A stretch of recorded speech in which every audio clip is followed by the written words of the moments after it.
হাজারীবাগে যেটা গত দুর্বৃত্তের ছুরিকাঘাতে ছাত্রী হত্যার ঘটনা ঘটেছিল ওইটা নিয়ে বলছি।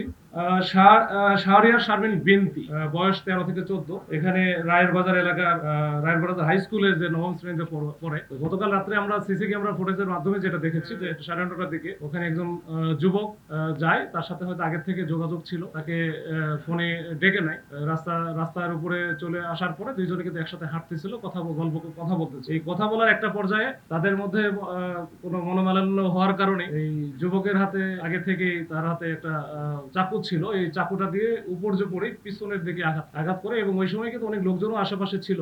আঘাত করে চিৎকার করে বাঁচার জন্য একটু পাশে একটা বাসার ভিতর ঢুকে যায়। তখন সে ওই যুবকের কিন্তু কিছুক্ষণ ওইখানে হোয়াইট চাকু নিয়ে দাঁড়ায় থাকার পরে সে ওখান থেকে নির্বিঘ্নে তার মোটরসাইকেল নিয়ে। তো এই ঘটনাকে কেন্দ্র করে আমরা সিসি ক্যামেরা ফুটেজটা আমরা প্রথমে সিসি ক্যামেরা ফুটেজ, তারপরে স্থানীয় কিছু সূত্র এবং সবকিছু মিলিয়ে আমরা জানতে পারি যে আসলে সিয়াম নামে যে ছেলেটা, এর সাথে মেয়েটার হয়তো প্রেমের সম্পর্ক ছিল। তো এই মাঝখানে হয়তো তাদের মধ্যে মনোমালিন্য বা এই সম্পর্কে ফাটল ধরে, নতুন করে সম্পর্কে জড়ায়। এইটার ভিত্তিতে সে কিন্তু আসার পরে সে এটা নিয়ে তার সাথে কথা বলতেছিল যে তুমি কেন আর একজনের সাথে আবার গেলা, এই সে কিছু ছবিও সে দেখাচ্ছে। এটার প্রেক্ষাপটে তাদের মধ্যে যখন ঝগড়াটা, তখন কিন্তু সে শেষ পর্যন্ত ছুরিকাঘাত করে ওখান থেকে পালিয়ে যাওয়ার পরে আমরা যেটা করেছি যে ডিটেলস আমরা প্রথমে তো আমাদের কাছে কিছুই ছিল না, পরে আস্তে আস্তে আমরা ডিটেলসটা নেই এবং খুবই তাৎক্ষণিকভাবে আমরা কিন্তু বিভিন্ন জায়গায় রেট দিয়ে সর্বশেষ তার মোবাইলটা যেহেতু বন্ধ ছিল, আমরা তার কোলাবাগানে তার বাবা থাকে, এই কোলাবাগানে একটা বাসা থেকে তাকে গ্রেপ্তার করি, এবং গ্রেপ্তার করার সময় তার এই যে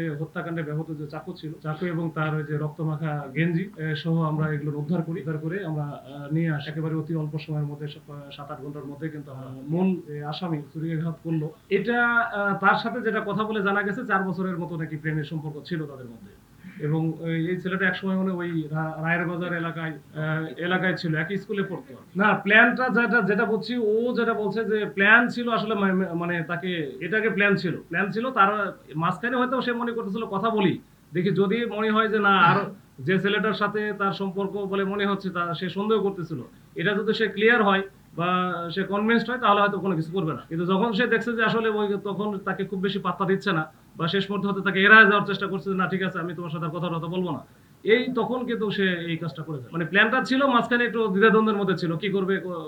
তো ফাইনালি যখন কথা বলার পরে যখন সে মনে করছে যে আমাকে আর পাত্তা দিচ্ছে না বা আমার সাথে আর থাকবে না, তখনই কিন্তু সেই ফাইনাল ডিসিশনটা নিয়ে নিল। মূল কথা, আমরা একটা ঘটনা ঘটেছে, সিসি ক্যামেরা ফুটেজ আমরা পেয়েছি, এই যে আসামি ছিল তাকে আমরা আইডেন্টিফাই করেছি এবং তাকে আমরা ধরেছি। তো একেবারে ওই যে অস্ত্রটা ছিল, চাকু এবং তার যে রক্তমাখা শার্ট বা গেঞ্জি, এটা সহ আমরা উদ্ধার করেছি।